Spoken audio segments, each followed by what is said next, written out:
সংস্কৃত পাঠশালাতে সকলকে স্বাগত জানাই। আমি সুরজিৎ রয়। আজকে তোমাদের একলব্য মডেল রেসিডেন্সিয়াল স্কুলের যে ভ্যাকেন্সি বেরোতে চলেছে সেই বিষয়ে আজকে আলোচনা করব। কারা কারা তোমরা এক্সাম দিতে পারবে, পরীক্ষা কবে হবে, বা তার সিলেবাস কী থাকবে, কোথায় কত নাম্বার থাকবে ইত্যাদি বিষয়গুলো নিয়ে আজকে আলোচনা করব। তোমরা যদি এই পিডিএফটা পেতে চাও তাহলে আমাদের ডেসক্রিপশানে হোয়াটসঅ্যাপ গ্রুপের লিঙ্ক দেওয়া আছে, সেখানে গিয়ে তোমরা হোয়াটসঅ্যাপ গ্রুপ জয়েন করো, আর সেখানে আমি এই পিডিএফটা দিয়ে দেবো। যাই হোক, তার আগে বলে নেই তোমরা কে কে পরীক্ষা দিতে পারবে। ইএমআরএস অর্থাৎ একলব্য মডেল রেসিডেন্সিয়াল স্কুলে দু ধরনের পরীক্ষা হয়, একটা টিজিটি আর একটা পিজিটি।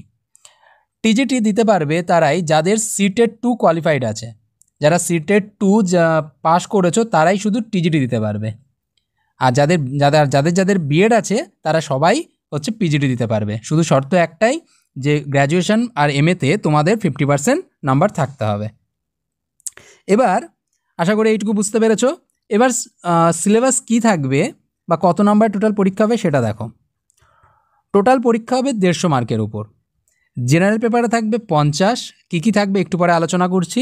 সাবজেক্টে থাকবে 70, পেডাগজিতে থাকবে 5, সাবজেক্ট বেসিক্স পেডাগজিতে থাকবে 5, আর এনইপি অর্থাৎ ন্যাশনাল এডুকেশন পলিসি এতে থাকবে 5। এই টোটাল হচ্ছে 80। আর ইংলিশে থাকবে 10 আর হিন্দিতে থাকবে 10। ঠিক আছে, এই টোটাল 150-র মধ্যে পরীক্ষা হবে। তার মধ্যে ইংলিশ আর হিন্দি এই যে 10-10 করে আছে, এতে 4-4 করে তোমাকে পেতে হবে। তো 40% নাম্বার তোমাকে কোয়ালিফাইড করতে গেলে তোমাকে পেতেই হবে। যদি না পাও তাহলে তোমাদের খাতা চেক করা আর হবে না। এই ইংলিশ আর হিন্দিতে শুধু পাস করতে হবে, অর্থাৎ শুধু 4 নাম্বার করে তোমাদের পেতে হবে।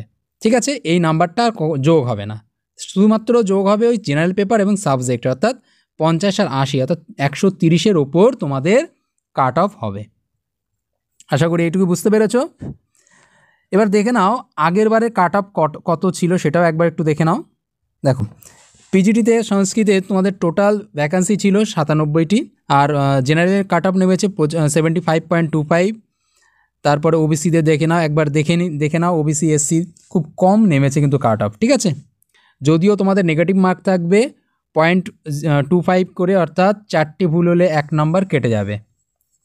ঠিক আছে, এটা হচ্ছে তোমাদের কাট অফ ছিল। এবার সিলেবাসটা একটু দেখে নাও। তোমাদের সাহিত্য পরিচয়, যেখানে গদ্য পদ্য নাটক থাকবে, তোমাদের পড়তে হবে 5টা কাব্য পড়তে হবে। কাদম্বরী হচ্ছে কথামুখটা শুধু পড়তে হবে। নলচম্পুর প্রথম উচ্ছ্বাসটা পড়তে হবে। শিশুপাল বধ, সেখানে প্রথম স্বর্গ। অভিজ্ঞান শকুন্তলা নাটক পুরোটাই পড়তে হবে, এবং মৃচ্ছকটিকম এই পুরোটাই পড়তে হবে। এবং কিভাবে পড়তে হবে, তার শব্দার্থ, ভাবার্থ, ব্যাকরণ, ঠিক আছে, চরিত্র চিত্রণ, কবি পরিচয়, এই সমস্ত কিন্তু খুঁটে খুঁটে তোমাদের পড়তে হবে। অর্থাৎ প্রতিটা লাইন থেকে তোমাদের যে কোনো একটা লাইন তুলে দিয়ে প্রশ্ন করতে পারে। ঠিক আছে, তার শব্দার্থ জিজ্ঞাসা করতে পারে, ভাবার্থ জিজ্ঞাসা করতে পারে, বা ব্যাকরণ জিজ্ঞাসা করতে পারে। অর্থাৎ তোমাদের 5টা কাব্য খুব ভালো করে পড়তে হবে। এছাড়াও তোমাদের গদ্যকাব্য, খণ্ডকাব্য, মহাকাব্য, নাট্যকাব্যের উদ্ভব বা ক্রমবিকাশ ইত্যাদি বিষয় তোমাদের জানতে হবে। আর খণ্ড খ অর্থাৎ বিভাগ খয়ে কী আসছে, ভারতীয় দর্শন, মানে ভারতীয় সামান্য পরিচয় জানতে হবে, যেরকম শ্রীমদ্ ভগবদ্ গীতা, তর্কভাষা, সাংখ্যকারিকা এবং বেদান্তসার। এই 4টে থেকে কী হয়েছে, প্রমুখ যে দার্শনিক সিদ্ধান্ত সেই বিষয়গুলো তোমাদের পড়তে হবে, সামান্য পরিচয়। ঠিক আছে, এরপরে আসি হচ্ছে কাব্যশাস্ত্র। কাব্যশাস্ত্রতে কী পড়তে হবে, সাহিত্য দর্পণ এবং কাব্যপ্রকাশ, এই দুটো অনুসারে তোমাদের পড়তে হবে। কাব্যের লক্ষণ পড়তে হবে, কাব্যের প্রয়োজন পড়তে হবে, শব্দশক্তি, ধ্বনি, রস, আর পড়তে হবে অলঙ্কার। ঠিক আছে, নিচে অলঙ্কারগুলো দেখতে পাচ্ছ কী অনুপ্রাস, যমক, শ্লেষ ইত্যাদি অলঙ্কার তোমাদের ভালো করে পড়তে হবে। সাহিত্য দর্পণ অনুসারেও পড়তে হবে এবং তোমাদের কাব্যপ্রকাশ অনুসারেও কিন্তু পড়তে হবে। এর পরের পার্টে আসছি ভাষাবিজ্ঞান। ভাষাবিজ্ঞানে কী পড়তে হবে, ভাষার উদ্ভব আর বিকাশ, ধ্বনি পরিবর্তন, অর্থ পরিবর্তন, এইগুলো তোমাদের ভাষাবিজ্ঞানের মধ্যে পড়তে হবে। এছাড়া ব্যাকরণ পড়তে হবে, লঘু সিদ্ধান্ত কৌমুদী অনুসারেও পড়তে হবে এবং সিদ্ধান্ত কৌমুদী অনুসারে পড়তে হবে। লঘু সিদ্ধান্ত কৌমুদী অর্থাৎ বরদরাজ অনুসারে পড়তে হবে, এবং সিদ্ধান্ত কৌমুদী কার লেখা, ভট্টাচার্য দীক্ষিত, তার অনুসারেও আমাদের পড়তে হবে। কী পড়তে হবে দেখে নাও। ধাতুর 10টা লকারই পড়তে হবে লঘু সিদ্ধান্ত কৌমুদী অনুসারে। ঠিক আছে, খুব সংক্ষিপ্ত আকারে আছে, তোমরা চাইলে দেখতে পারবে। আর কারক ও বিভক্তি পড়তে হবে সিদ্ধান্ত কৌমুদী অর্থাৎ ভট্টজি দীক্ষিত অনুসারে। সমাসও তাই ভট্টজি দীক্ষিত অনুসারে। আর প্রত্যয় যেটা তোমরা পড়বে সেটা হচ্ছে লঘু সিদ্ধান্ত কৌমুদী অনুসারে। তাই প্রত্যয়ের মধ্যে যে প্রত্যয়গুলো তোমরা দেখতে পাচ্ছ এগুলো তো পড়তেই হবে, বিশেষ করে এই প্রত্যয়গুলো পড়বে। আশা করি এই প্রত্যয় থেকে তোমাদের অধিকাংশ প্রশ্ন পাবে। এছাড়াও তোমাদের আরও অনেক প্রত্যয় আছে, সেগুলোও তোমরা পড়তে পারো, তবে এই প্রত্যয়গুলো কিন্তু মেন। চলো, স্ত্রী কৃত প্রত্যয়, তদ্ধিত প্রত্যয়, স্ত্রী প্রত্যয় সবগুলোই তোমাদের পড়তে হবে। আর কি পড়তে হবে? সংস্কৃত সুভাষিত এবং সুক্তির জ্ঞান। যে কোনো একটা থেকে লাইন তুলে দেবে, তুলে দিয়ে ওর অর্থ জিজ্ঞাসা করতে পারে, কোথা থেকে এসছে সেটা জিজ্ঞাসা করতে পারে। ঠিক আছে, এছাড়া দেবে অশুদ্ধি সংশোধন দেবে, বাচ্য পরিবর্তন আছে। ঠিক আছে, আর নাটকে প্রযুক্ত যে পারিভাষিক শব্দ সেই শব্দেরও তোমাদের জ্ঞান থাকতে হবে। এই হচ্ছে তোমাদের টোটাল সিলেবাস কিসের? সংস্কৃতের। আর জেনারেল পেপারের সিলেবাসটা তোমরা আমি আলোচনা করছি না, তোমরা একবার দেখে নাও। এখানে তোমার জেনারেল অ্যাওয়ারনেস থাকছে 10, রিজনিংয়ে থাকছে 20, আইসিটি অর্থাৎ কম্পিউটারের উপর থাকছে 10, টিচিং অ্যাপটিটিউডে থাকছে 10।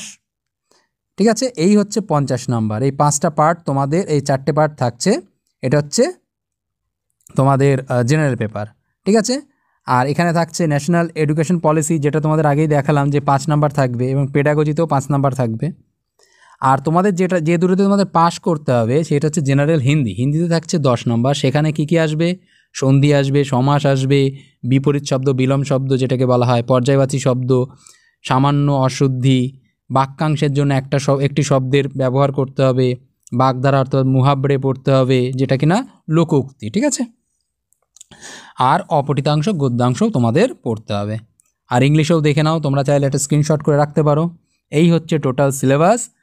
আর এই পরীক্ষাটা কবে হতে পারে এখনও সিদ্ধান্ত সেভাবে হয়নি, তবে খুব তাড়াতাড়ি এর ফর্ম ফিল আপ শুরু হয়ে যাবে। তোমরা খুব তাড়াতাড়ি ভালো করে প্রিপারেশান নিতে থাকো। এই একটা সবথেকে বড় সুযোগ, এই সুযোগ তোমরা আর হাতছাড়া করো না।